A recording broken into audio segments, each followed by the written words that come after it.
محمد وبارک وسلم۔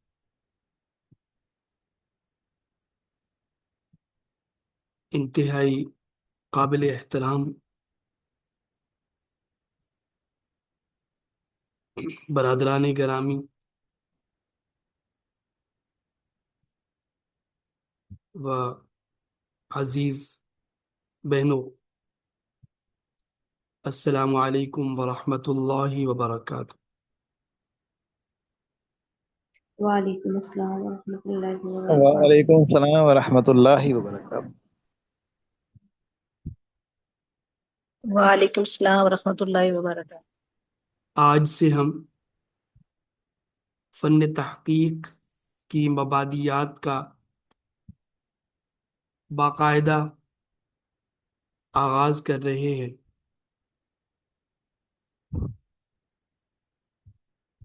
اگر آپ اس سلائیڈ پہ لکھے عنوان پر غور فرمائیں تو اس کا مفہوم دیکھتے ہوئے آگے بڑھتے ہیں۔ فن تحقیق کے بنیادی اصول اور اسلامی علوم میں تحقیق کا طریقہ کار، یعنی ہم آنے والے سیشنز کے اندر فن تحقیق کے بنیادی تصورات، اس کی کچھ بنیادی باتیں اور اصول اگر ایک طرف سمجھیں گے تو دوسری جانب ہم اس کو اپنے شعبے کے ساتھ، جو کہ علوم اسلامیہ کا شعبہ ہے،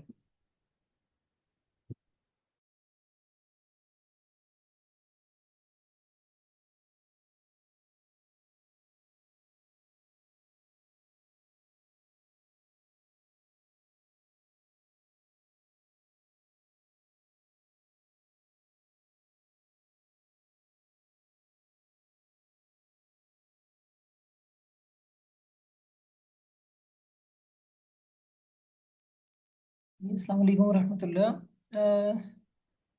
سر آپ کی آواز نہیں آ رہی ہے۔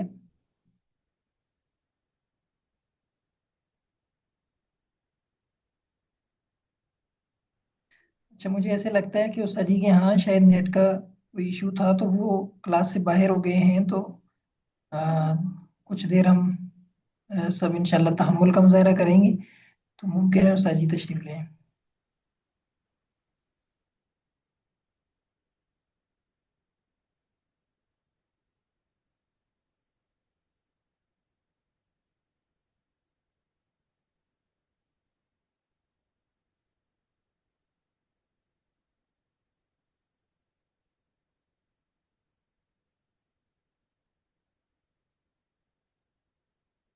جی امید ہے میری آواز آپ تک پہنچ رہی ہوگی۔ جی تو ابھی آنا شروع ہوئی ہے۔ ہم نے آ رہی ہے۔ ہم نے پچھلی نشست میں یہ بتایا تھا کہ ہمارے سہ ماہی جو پورا سلسلہ دروس ہے وہ کس طرح چلے گا۔ اب یہاں پر اس پریزنٹیشن کے اندر جن چیزوں کو جس ترتیب سے ذکر کیا گیا ہے اور ہمارے سامنے بھی تقریباً اسی ترتیب سے آئیں گی، تو ایک نظر اس پر ڈالتے ہوئے آگے بڑھتے ہیں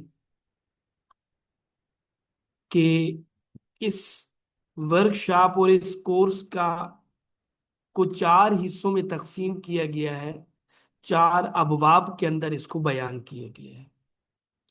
پہلا باب فن تحقیق کے تعارف سے متعلق ہے، دوسرا باب انتخاب موضوع اور خاکہ سازی سے متعلق، تیسرا باب مواد کی جمع بندی اور مسودہ تحقیق کی تیاری کی تربیت ہمارے سامنے رکھے گا، اور چوتھا باب وہ تحقیق کی حتمی صورت گری، یعنی مقالے کو فائنلائز کیسے کیا جاتا ہے، یہ ہمارے سامنے لے کر آئے گا۔ اب اگر ہم اس بات کو دیکھیں کہ فن تحقیق کا تعارف جس ترتیب سے آیا ہے، تو اس کا خاکہ کچھ یوں ہے کہ تحقیق کا مفہوم ذکر کیا جائے گا، تحقیق کا انسانی و اسلامی تناظر ذکر کیا جائے گا، تحقیق کی ضرورت و اہمیت پر بات کی جائے گی، تحقیق کے اثرات و فوائد بیان کیے جائیں گے، تحقیق کے مقاصد پر بات ہوگی، تحقیق کی اقسام، تحقیق کار کی صفات، تحقیق اور تنقید میں فرق، تحقیقی صلاحیت کا حصول، تحقیق کا خاندان اور تحقیق کے مراحل، اس پر انشاءاللہ ہم بات کریں گے۔ اور جو کچھ ہم نے ذکر کیا تھا اپنی آؤٹ لائن میں، تو یہ چیزیں انشاءاللہ ہو سکتا ہے کہ تھوڑا سا فرق بھی ہو، اور تقریباً اسی طرح انشاءاللہ ہمارے سامنے لائی جائے۔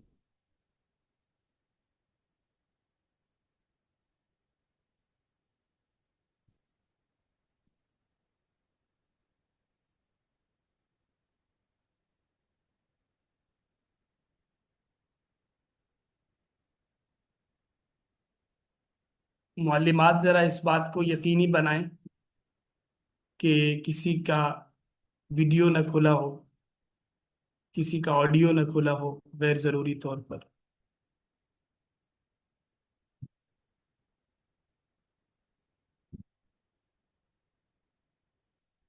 اچھا، یہاں کچھ حضرات ذرا ذہنی طور پر تیار ہوں، اور یہ جیسا کہ یہاں لکھا ہوا ہے، اس کو ذرا صاف ستھرے انداز میں، اچھے انداز میں اس کو پڑھیں ذرا۔ کوئی ایک ساتھی اس کو شروع کرے، پھر اگلے سے اگلے ساتھی اس کو پڑھتے چلے جائیں۔ جی۔ بسم اللہ الرحمن الرحیم۔ السلام علیکم ورحمۃ اللہ وبرکاتہ۔ وعلیکم۔ تحقیق کا لفظی معنی جی، اوپر عربی سے شروع زبان میں کریں، جو تحقیق اس کا سب سے پہلے عنوان لگایا گیا ہے، تحقیق بات کو وہاں سے شروع کرنا چاہیے۔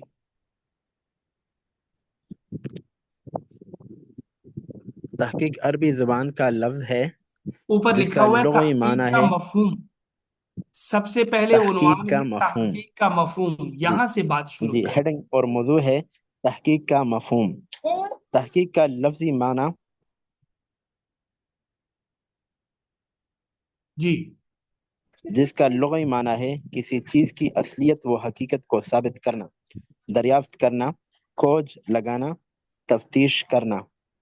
انگریزی زبان میں انگلش میں یہ لفظ سرچ سے نکلا ہے، جس کا معنی ہے تلاش کرنا، اور یہ اس وقت لفظ بولا جاتا ہے جب کسی کی کوئی چیز گم ہو جائے یا کسی چیز کی اس کو ضرورت ہو، تو پھر اس کی تلاش کی جاتی ہے۔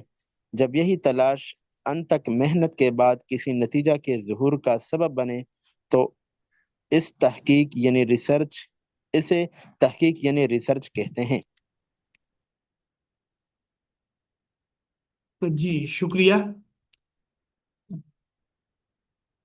یہ لفظ جو ہے یہ وقت نہیں ہوتا، وقت ہوتا ہے۔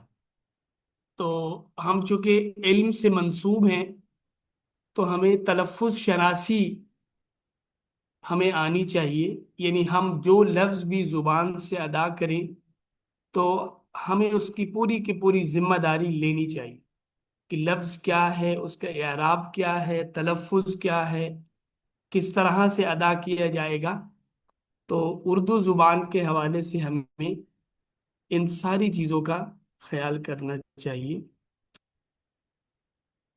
کیونکہ ایک محقق ہونے کے ناطے بھی ہمیں ہر لفظ کا ذمہ دار بننا ہے، اور ایک فصیح و بلیغ عالم ہونے کا ثبوت دینے کے لیے اور اپنے آپ کو جو زبان دانی کے اندر اچھے نہیں ہیں، ان سے ممتاز کرنے کے لیے ہمیں الفاظ، اعراب، تلفظ، لہجہ، لفظ کا صحیح انتخاب، ان تمام چیزوں پہ نہ صرف ہمیں اس سے آشنائی ہونی چاہیے، بلکہ ہماری یہ عادت ثانیہ بن جائے، فطرت ثانیہ بن جائے کہ ہماری زبان سے جب بھی لفظ ادا ہو تو وہ ہم بغیر سوچے سمجھے بھی درست الفاظ ادا کرنے کے عادی بنے۔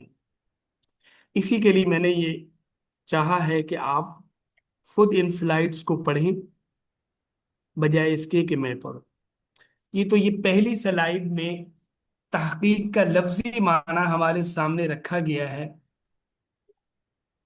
کہ جس کا خلاصہ یہ نکلتا ہے کہ کسی چیز کی گہرائی میں جانا اور کسی چیز کے اندر تہ اترنے کا نام تحقیق ہے۔ لہذا ادھر ادھر سے کچھ چیزیں جمع کر کے ایک مجموعہ بنا لینے کا نام تحقیق نہیں ہے، بلکہ آپ کے پاس کوئی بھی ایک سوال ہے تو اس کے تہ تک جا کر اس کا ایسا جواب تلاش کرنا کہ عام لوگوں کی رسائی وہاں تک نہیں جا سکتی، یہ مفہوم اور معنی اور حقیقت ہے لفظ تحقیق۔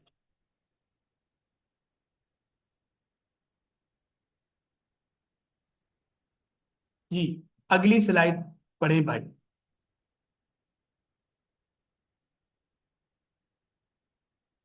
بسم اللہ۔ تحقیق کا مفہوم، تحقیق کی اصطلاحی تعریفات۔ پہلی تعریف، منتخب موضوع کے متعلق چھان بین کر کے کھرے کھوٹے آواز کم آ رہی اور ہے بھائی، اصلی و نقلی مواد میں امتیاز کرنا۔ پھر تحقیقی زوردار انداز میں۔ جی اب ٹھیک ہے آواز؟ ہاں جی، زور لگائیں، ابھی کم لگایا ہے۔ جی بسم اللہ الرحمن الرحیم۔ تحقیق کی اصطلاحی تعریفات۔ پہلی تعریف، کسی منتخب موضوع کے متعلق چھان بین کر کے کھرے کھوٹے اور اصلی و نقلی بات میں کرنا، کے مطابق استعمال میں اس سے نتائج اخذ کرنا۔ آواز کم ہے، آواز کم ہے۔ دوسری تعریف، جی، پڑھتے چلیں۔ پھر اور ساتھی پھر پڑھ۔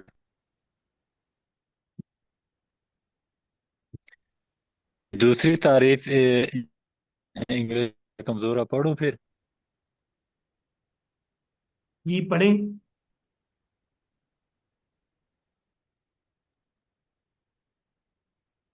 A systematic and organized effort to investigate a specific problem that needs a solution. It is a series of steps designed and followed with the goal of finding answer to the issues that are of concern cons- concern to us in the work environment. تیسری تعریف، to G, search یہ into English والی تعریف matter of کوئی subject اور ساتھی to پڑھے۔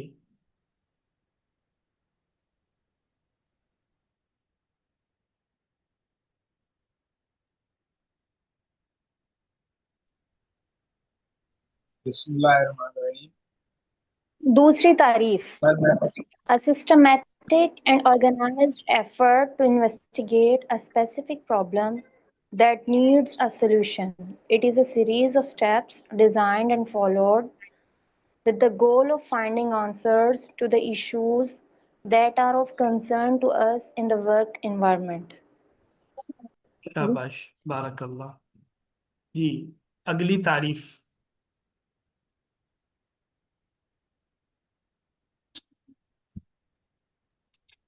جی آگے کوئی اور پڑھیں۔ تیسری تعریف، to search into matter of subject to investigate of study close. یعنی باریک بینی سے مطالعہ کر کے کسی موضوع کے مواد کو تلاش کرنا۔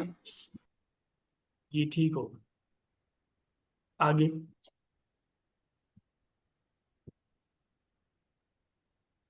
چوتھی تعریف۔ جی چوتھی تعریف،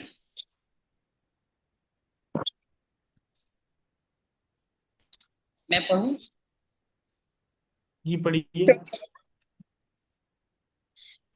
چوتھی تعریف، کسی علمی موضوع پر مفصل اور مبسوط لیکن مضبوط اور منظم تحریری سرمایہ جستجو اور تحقیق اور ریسرچ کہلاتا۔ جی ایک تو مفصل کبھی بھی نہیں ہوتا، مفصل ہوتا ہے۔ ہم جو ہے وہ عربی کے مفعول کے صیغے سے سمجھتے ہیں کہ مفصل کا معنی کچھ اور ہوگا، مفصل کا معنی یہ ہے کہ جس کی تفصیل بیان ہوئی ہے۔ اسی طرح منظم، مربوط و منظم تحریری سرمایہ جستجو، ایک دفعہ دوبارہ آپ ہی پڑھیے۔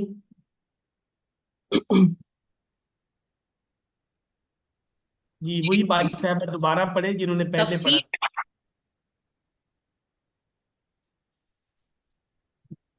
جی چوتھی تعریف، کسی علمی موضوع پر مفصل اور مبسوط لیکن مربوط اور منظم تحریری سرمایہ جستجو، جی تحقیق اور ریسرچ جی بہترین، شاباش، تحقیق اور ریسرچ کہلاتا ہے۔ بالکل ٹھیک۔ جی آگے کوئی اور بھائی یا بہن اگلی سلائیڈ کو شروع کریں۔ اصطلاحی تعریفات کا ماحصل۔ تعریفات سے ظاہر ہے کہ تحقیق کسی علمی مسئلے کے متعلق ایک ایسی فہم سنجیدہ، مربوط و منظم کاوش کا نام ہے جس کی روح میں چھان بین، گہری تفتیش، باریک بینی، مخصوص اسلوب، نظاماتی طریقہ کار اور سائنسی رسومات کے عناصر پائے جاتے ہیں۔ اگر ہم ان عناصر کو ان کے برعکس پہلو میں جا کر جائزہ لیں تو جتنی بھی چیزیں سامنے آئیں گی وہ تحقیق نہیں ہوگی، بلکہ تحقیق کے علاوہ کچھ اور ہوگا۔ جی ماحصل پہلے ہے اصطلاحی تعریفات کا ماحصل، پھر سائنسی رسمیات، مخصوص اسلوب، نظاماتی طریقہ کار اور سائنسی رسمیات کے عناصر پائے جاتے ہیں۔ جی تو اس سے پہلے 4 تعریفیں آپ کے سامنے آئی ہیں، اور اس جگہ آپ سے اصطلاحی تعریفات کا ایک خلاصہ اور نچوڑ آپ کے سامنے رکھا جا رہا ہے۔ تو اگر تمام تعریفات کو ہم ایک ساتھ دیکھیں اور اس کے اندر جو بنیادی نکات کو اکٹھا کریں تو تحقیق کی حقیقت اور اس کی اصل جو شکل ہے وہ کس طرح سامنے آتی ہے۔ سب سے پہلی بات تو یہ ہے کہ کسی تعلیمی مسئلے کے متعلق پہلی چیز اس کے اندر جو پائے جانا ضروری ہے کہ وہ کوئی تعلیمی مسئلہ ہونا چاہیے۔ غیر تعلیمی مسئلہ جو ہوگا اس کے اندر جو تحقیق کی جا رہی ہوگی اس کا پھر جو باقی اجزاء ہیں وہ کچھ اور ہوں گے۔ ہمارا جو اس وقت کنسرن ہے یا تعلق ہے وہ اس سے ہے کہ وہ تحقیق کہ جس کا تعلق تعلیمی مسئلے سے ہے، لکھت پڑھت سے ہے۔ دوسرا یہ ہے کہ اس تعلیمی مسئلے کے متعلق ایک خاص قسم کی کوشش کی جائے، وہ کوشش مسلسل بھی ہوگی، پیہم کا معنی ہے مسلسل، سنجیدہ ہوگی، یعنی جس کو شروع کر کے اس کو نبھایا جائے گا، پھر مربوط ہوگی، اس کے جو بھی اس کے اندر اجزاء اور عناصر ہیں ان کے درمیان ربط ہو، پھر منظم ہوگی، جیسا کہ پہلے لفظ آیا سسٹمیٹک، وہ منظم طریقے سے، آرگنائزڈ طریقے سے جو لفظ پیچھے آیا تھا۔ تو تعلیمی مسئلے کے متعلق ایک کوشش جو کہ مسلسل بھی ہو، سنجیدہ بھی ہو، مربوط بھی ہو، منظم بھی، یہ 2 چیزیں ہو گئی بنیادی طور پر۔ تیسری اس کے اندر جو چیز شامل ہوئی وہ یہ ہے کہ